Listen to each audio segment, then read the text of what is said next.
get an index finger bent back. At the VA in Las Vegas, vets can spend up to 45 days in therapy and group activities like yoga. I didn't think I had a problem with it. It was pretty much recreational. Ronnie Reyes is now just coming to terms with the military sexual trauma from his time in the Army in the late 1980s to early 1990s. That trauma was suppressed for many, many years. He says he believes it may be one reason he has a gambling addiction. I think it actually has a numbing effect. When I'm in the heat of the moment at the tables or at a slot machine, I just get tunnel vision and nothing else seems to matter. Originally from California, Reyes spent the last 26 years in Las Vegas. He continued to gamble even when he was a blackjack dealer. We're going to count to 20. Now he's in treatment. He says it was hard for him to admit he had a problem until he was thousands of dollars in debt.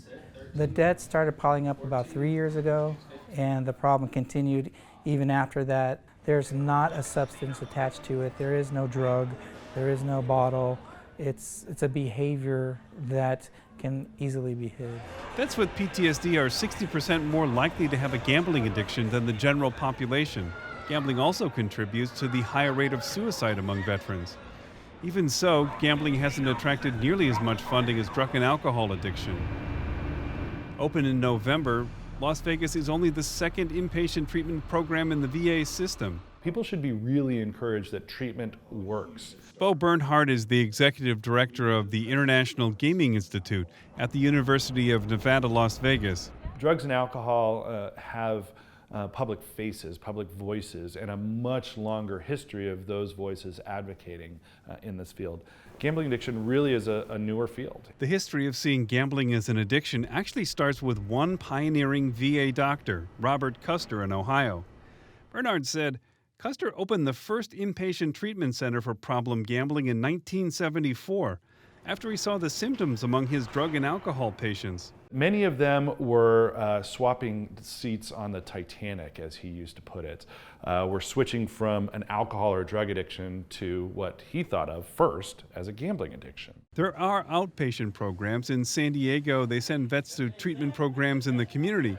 But for decades, the Cleveland area VA remained the only inpatient treatment program in the VA system. With its high concentration of gambling and a growing veteran population, Las Vegas seemed the obvious choice for a second. One of the things that makes gambling addiction different from drugs or alcohol is the chase. That feeling that even at the lowest point, you can somehow win everything back. The severity is kind of different. Roxanne Utall, who runs the 20-bed clinic, says she has patients with more than $100,000 of debt. Researchers believe it's one reason why veterans with gambling addiction have a higher rate of suicide. You can treat the gambling, and once you're treated for the gambling, once you're out of it, once you're already treated, you're still facing that debt. And how do you go about kind of living a life that's meaningful with that? And I think it's just very different consequences and kind of very different pathways. So financial management becomes part of the treatment. Paychecks that come in, gone. I get paid one day, the next day I'm broke. Jim Romero was a mechanic in the Air Force in the early 2000s. He was homeless by the time he entered the VA program in Las Vegas. He's been battling one addiction or another for 20 years. I got away from what I needed to do. I thought I had it under control, and I'll never have this disease under control. It's something I have to fight every single day. VA research indicates that among people who have tried gambling, about 5% of the U.S. population is addicted, but about 8% of the veteran population. Advocates say those numbers are probably low. At the moment, the VA doesn't screen for gambling addiction the way it does for drugs or alcohol. In Las Vegas, Steve Walsh, KPBS News.